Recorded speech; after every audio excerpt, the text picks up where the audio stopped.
నాశనం అయిపోయింది, సర్వనాశనం అయిపోయింది. ఏమిటి అవతారం మీరు? అది కాదు, అరిచేతిలోకి వచ్చిన ఆస్తి కాస్త ఊష్కాకెరెగిరిపోయింది. అసలు ఏం జరిగిందో చెప్పండి. సీతమ్మ లేదు, మన ప్రెసిడెంట్ కేశవరావు పెళ్ళాం కడుపుతూ ఉందట. చాలే ఊరుకోండి, మీ పరాచకాలు మీరును. నీతో అబద్ధం చెబుతానా నేను? దీనికి పోయే కాలం వచ్చింది. అయినా ఈ వయసులో దానికి కడిపేమిటి? కడుపులో ఏమైనా బల పెరుగుతుందేమో. అయ్యో బల్లగాదే, అది కడుపేనట. డాక్టర్ మా పరీక్ష చేసి చెప్పిందట. కొంప కూలిపోయింది. కలికాలం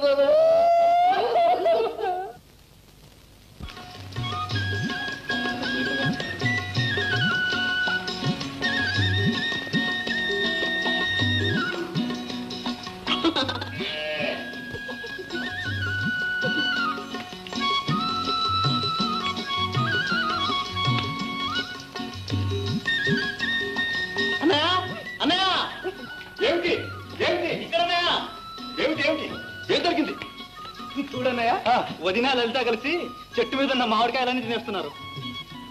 అదే సంగతి. ఏమిటో కొంప మునిగింది అనుకున్నాను.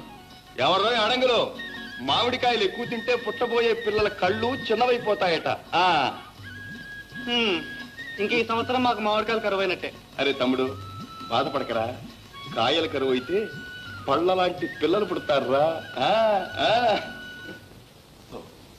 మామగారు రండి, దయచేయండి. కూర్చోడానికి నిల్చోడానికి మాకు టైం లేదు. అమ్మాయిని పురిటికి తీసుకెళ్ళటానికి వచ్చాం. దయచేసి ఆ మాట మాత్రం అడగదు. లలిత మా ఇంటికి వచ్చిన మహాలక్ష్మి, ఇక్కడే ఉంటుంది. ఇప్పటికైనా ఆ మాత్రం తెలిసి వచ్చింది, సంతోషం. తెలిసో తెలియకో ఏమన్నా తప్పులు చేసి ఉంటే క్షమించండి మామగారు. లలిత మాత్రం ఇక్కడే పురుడు పోసుకుంటుంది. మొదటి కానుపు పుట్టింట్లో పోసుకోవడం అందరికీ ఆచారం గనుక అమ్మాయిని తప్పకుండా తీసుకువెళ్ళాలి. ఆచారం సరే అత్తగారు. సీత లలిత హాస్పిటల్లో పురుడు పోసుకోవాలని తమ్ముడు నేను నిశ్చయించాం. బాగానే ఉంది వరుస. కావాలంటే మీ ఆవిడని చేర్పించండి హాస్పిటల్లో. వయసు ముదిరిన తర్వాత వచ్చిన కానుపు కాదు, ఏం జరిగినా వాళ్లే ఆదుకుంటారు. వాళ్ళతో మనకేమిటి, పనండి.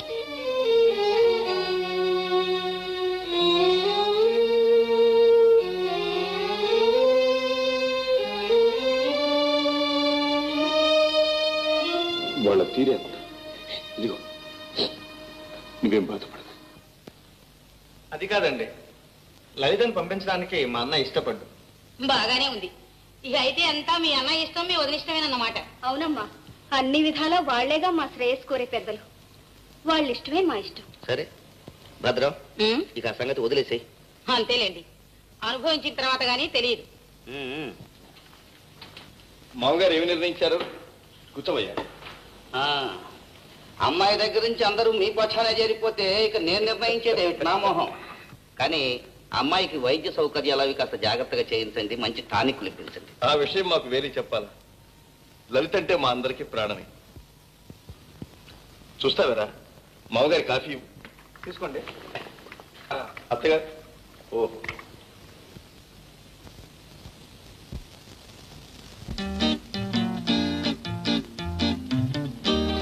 లక్ష్మి, లక్ష్మి,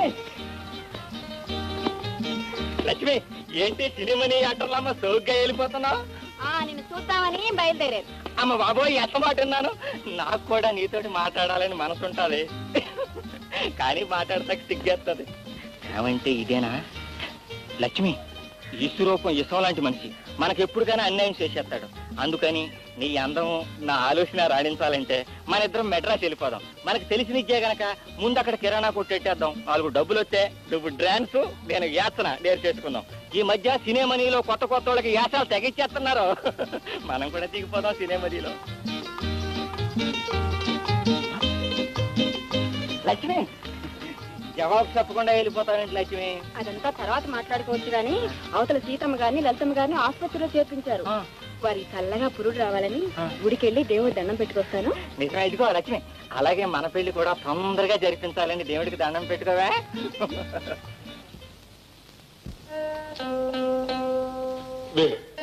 డాక్టర్ కనుక బయటికి రాలేదు. లలితకి ఎలా ఉందో? ఏం పర్వాలేదన్నయ్య, నువ్వేం ఆదుతా పడకు. డాక్టర్ గారు, లలిత కనుక కొంచెం కష్టంగా ఉంది. నా సాయశక్తిలో ప్రయత్నిస్తాను. ఇదిగో అర్జెంటుగా పట్టణం వెళ్ళి మందులు తీసుకురండి. అలాగే అన్నయ్య, దేనికైనా మంచిది. నువ్వే ఇక్కడ ఉండు, నేను వెళ్ళి మందులు తీసుకొస్తాను.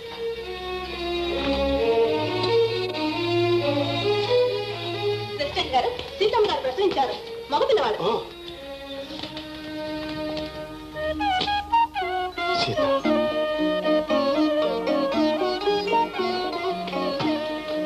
బాబు చూసారా, ముమ్మూర్తులా మీరే. మన పుణ్యం ఫలించింది. లలితకి ఎలా ఉందండి? కష్టపడుతుందని డాక్టర్ గారు చెప్పారు. లలితమ్మ గారు ప్రశ్నించారండి, డాక్టర్ గారు పిలుస్తున్నారు. లలిత ప్రశ్నించిందట. ఇప్పుడే వస్తా. పుట్టిన బిడ్డ చనిపోయాడు, కానీ ఎంత ప్రయత్నం చేసినా లలితకి ఇంకా స్పృహ రాలేదు. ఆమె పరిస్థితి ఏ విధంగా మారుతుందో నేనేమీ చెప్పలేను. డాక్టర్ గారు, లలితను ఎలాగైనా రచించండి. డాక్టర్ గారు రచించండి.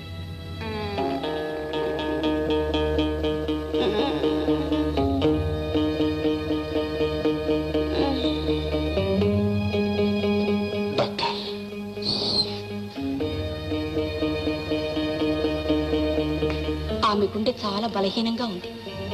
స్పృహ వచ్చిన తర్వాత తన బిడ్డ చనిపోయాడని తెలిస్తే ఆ షాక్కి ఆమె తట్టుకోలేదు. ఆమె బ్రతకడం కష్టం.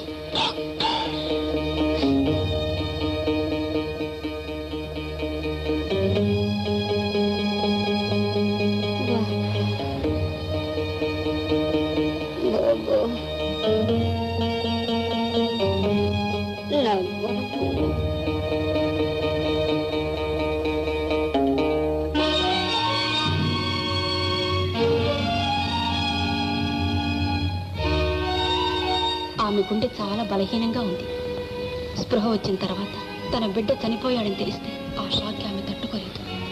ఆమె బ్రతకడం కష్టం. లలిత మరణించడానికి వీల్లేదు. లలిత మరణించడానికి వీల్లేదు.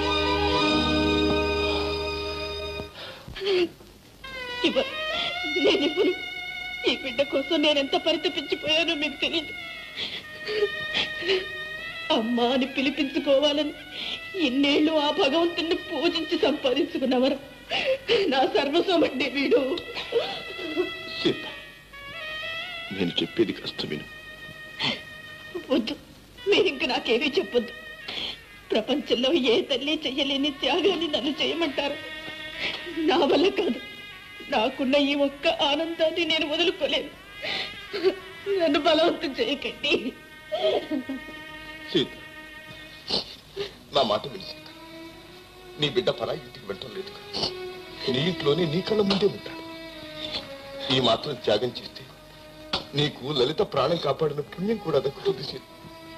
నన్ను క్షమించండి. వీడు నా కొడుకని మనకొక్కళ్ళకే కాదు, ఈ ప్రపంచానికి అంతా తెలియాలి. ఈ బిడ్డ నాకు పుట్టిన కొడుకని అందరూ గుర్తించాలి. ఒక కొడుకుని కన్న తల్లిగా నన్ను గౌరవించాలి. వీడి చేత అమ్మా అని నేను నోరారా పిలిపించుకోవాలి. అయితే నీ చెల్లెలు లలిత మరణించినా పర్వాలేదంటావా సీత? వేణుని కూడా నీ కొడుకులాగే పెంచావు. కొడుకు జీవితం నాశనం అయిపోతుంటే సాయం చేయగలిగిన తల్లి మానేస్తుందట. చెప్పు సీత, తన బిడ్డ చచ్చిపోయినట్టు తెలిస్తే ఆమె బ్రతుకుదని డాక్టర్ చెప్తున్నారు. ఇంకా పరిస్థితి నువ్వే ఆలోచించు. కడుపు తీపి కన్న తల్లికే తెలుస్తుంది గాని మీకు అర్థం కాదు. నేను కన్న కొడుకుని నా కొడుకు కాడని చెప్పుకుంటూ నన్ను ఎలా బ్రతకమంటారు? త్యాగం అనే పేరుతో నన్ను ఎందుకు ఇలా చిత్రాలు చేస్తారు? భగవంతుడా, నేనే పాపం చేశానని ఇలా శిక్షిస్తున్నా. సరే, నీ మనస్సు నేనేమీ బాధ పెట్టదలచలేదు. ఎలా రాసి పెట్టుంటే అలా జరుగుతుంది. నా బాధ అంతా వేణుగతి ఏమవుతుందోనని. ఆగండి. లలితకి ఏదైనా అయితే వేణు భరించలేడు. నా వేణు బాధపట్టం నేను చూడలేను. ఆది నుండి అవమానాలు సహించి బాధలు భరించిన దాన్ని నేను. ఈ బాధలు కూడా నన్నే భరించనివ్వండి. తీసుకెళ్ళండి, బాబు తీసుకెళ్ళండి.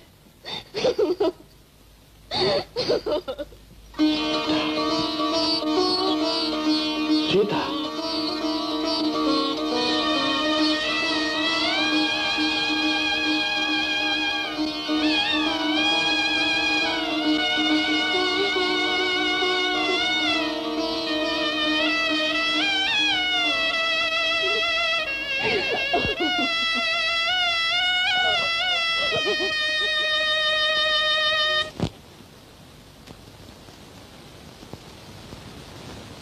బాలింతకు బత్తాయికాయ పెట్టరు ముద్దే అంటే 4 రూపాయలు తగలబెట్టావు నీ ప్రేమ మండిపోను. చాలే అనుకోండి, నోటికి ఎంత మాట వస్తే అంత మాట అన్నవి. ఇక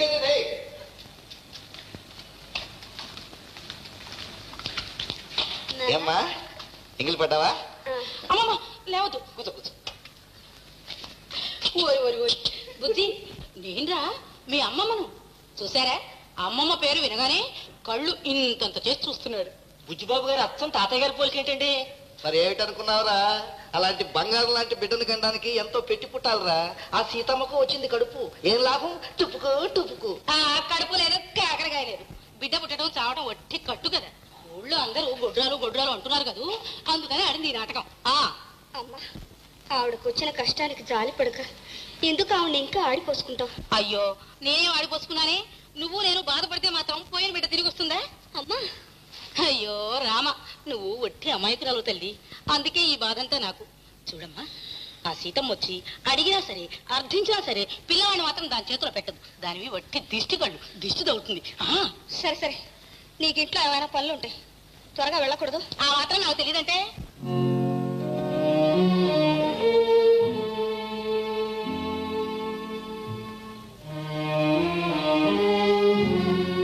వదిన, ఆ భగవంతుడికి ఎంత దయ లేకుండా పోయింది. ఇన్నాళ్ళకి కరుణించాడని మురిసిపోయాను, అంతలోనే ఇంత శిక్ష విధించాలి. వాడికి బదులు మా బాబుని తీసుకొని పోయినా బాగుండేది. చూడు, ఇంకెప్పుడు అలా ఆలోచించుకో. నీకు తెలియదు వేణు, మా ఇద్దరి ప్రాణాలు నీ మీదే ఉన్నాయి. మన కుటుంబం కలకాలం సుఖంగా ఉండాలనే మా కోరిక. వదిన, వేణు, అనవసరంగా బాధపడకు. అయినా నన్నింత ప్రాణంగా చూసుకుంటున్న కొడుకు నా దగ్గరే ఉండగా నాకు ఇంకేళ్ళోటి చెప్పు. వదిన, వేణు,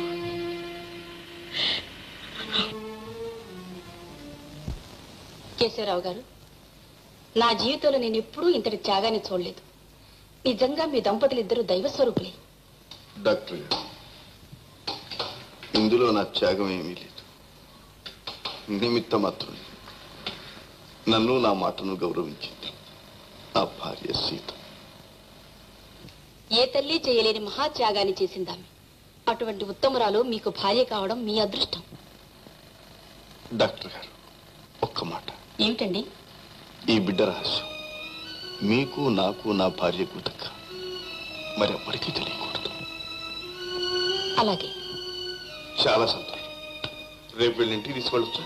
ఓరే, they are quite all right. నమస్కారం.